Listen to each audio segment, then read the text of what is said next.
Okay, so we've been called to a lady who has given birth and the placenta has been delivered, and I'm assessing mum.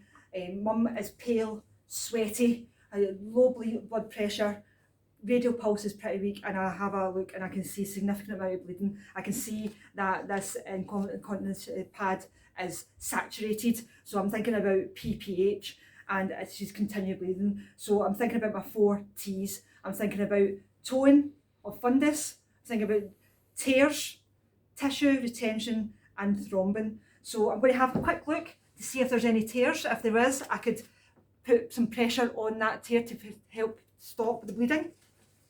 I can look at the tone of fundus because this is probably the thing that causes most of the bleeding. Okay, so I noticed that the fundus is quite boggy and it hasn't contracted, so I'm going to do a fundal massage. And as I'm doing that, thinking about that fundal massage, I'm thinking about getting a paramedic on board, because the paramedic is going to need to give IV access, give fluids, thinking about misoprostol and TXA. And I'm doing this fundal massage at this point. And this is not a gentle massage, this is quite painful, so I would maybe consider on Entonox to do this as well. So mum is still significantly bleeding, it's now saturated, and I'm thinking there's now potential for over 500 to 1,000 mils there. I'm going to think about, right, we need to get mum out to the vehicle if we can, and I'm going to do that external bimanual compression. So I'm going to gather all that tissue up from the bottom and bring it down in there. Once I'm in this position, this is me on it. All right, I cannot come back off unless I'm told to do a different manoeuvre. So I'm holding that on, continuing to see if there's any continuous bleeding. Mum is still bleeding.